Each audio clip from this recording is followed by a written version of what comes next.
En la mayoría del mundo occidental o donde hay cierto nivel de democracia, las conversaciones políticas se han reducido a una sola pregunta: si me las rasco con la derecha o si me las rasco con la izquierda. Sin embargo, en casi todas las conversaciones que he podido escuchar, es evidente que muchos que se dicen de derecha en realidad no entienden qué significa la derecha.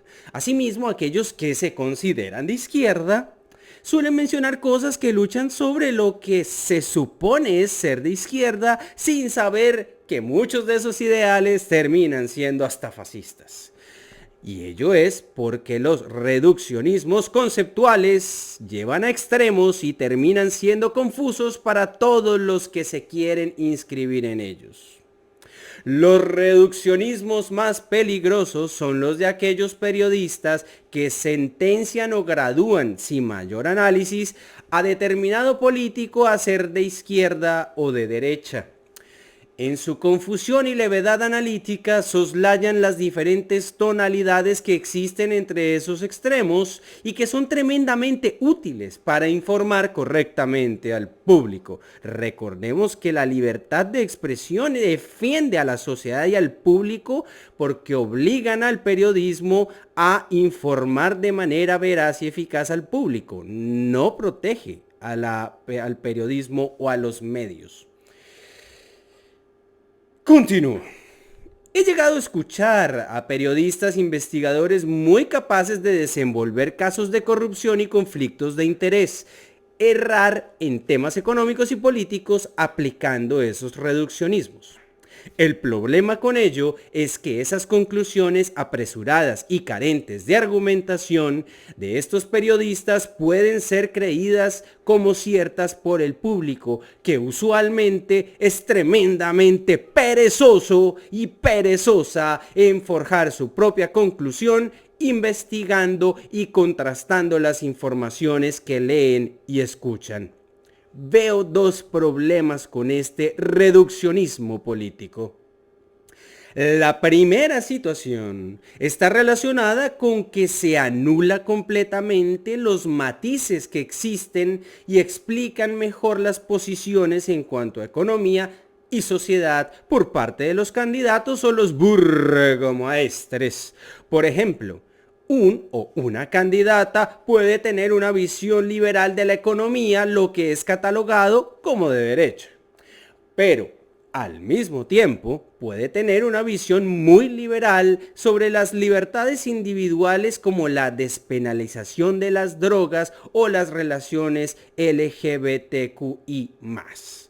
¿Es ese candidato de derecha o de izquierda?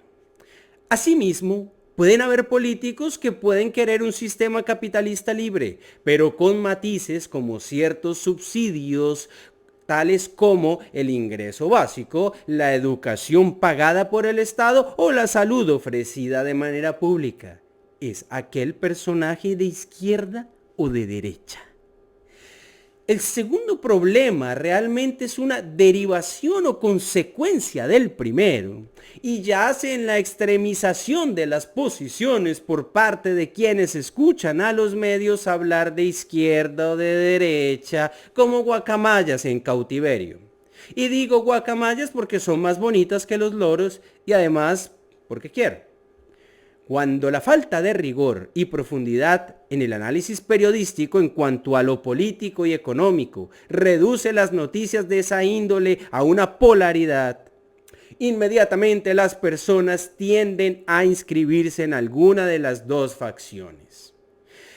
Al eliminar los matices de esta conversación, se cortan los posibles puntos sobre los que podrían haber consensos entre una posición y la otra. Y cuando se cortan los vasos comunicantes entre ambas polaridades, lo siguiente que se puede esperar es la radicalización de las posiciones, en donde aquel que no está de mi lado está contra mí o es el diablo. En el caso colombiano, por ejemplo, el mamertoide de izquierda te tildará de uribista narcoparaco de la derecha fascista internacional del lado oscuro de la fuerza pleyadiana intergaláctica. De la misma manera, pero en sentido opuesto, aquel o aquella mamertoide de derecha te tildará de petriste castrochavista narcofarsantos foro de Sao Paulo del socialismo del siglo XXI y de la internacional comunista de las fuerzas oscuras de la alianza pleyadiana e intergaláctica. Se meten ambos pubertos en un novelón ideológico que claramente, por las entrevistas que les hacen cuando están protestando, no tienen ni idea de lo que dicen defender. Incluso no saben por qué salieron a protestar. Es tal vez de los contenidos periodísticos más humorísticos preguntar en una protesta por qué salen a marchar. Casi ninguno sabe. Y ojo, que salen a marchar porque igual los que se enmarcan como de derecha como los de izquierda les saca la piedra el otro contrario y entonces llenan las calles con sus manifestaciones. El objetivo primordial y principal en el caso de Colombia es saber quién logra llenar la Plaza de Bolívar, es decir, la plaza central de la ciudad capital que es Bogotá. Valiente objetivo. Tal vez en esa ignorancia de saber por qué son de derecha o de izquierda, o por qué salen a marchar, no se han dado cuenta que los extremos más lejanos se convierten en el mismo punto de unión cuando la cuerda se vuelve en un círculo. Por eso se odian tanto, porque se ven reflejados en el otro extremo. Lo cierto es que los de derecha no son tan de derecha ni los de izquierda son tan moralmente superiores como se creen, porque ambos exigen y demandan del Estado que les proteja sus perspectivas de la vida, su set de valores y anulen todo lo que sea diferente.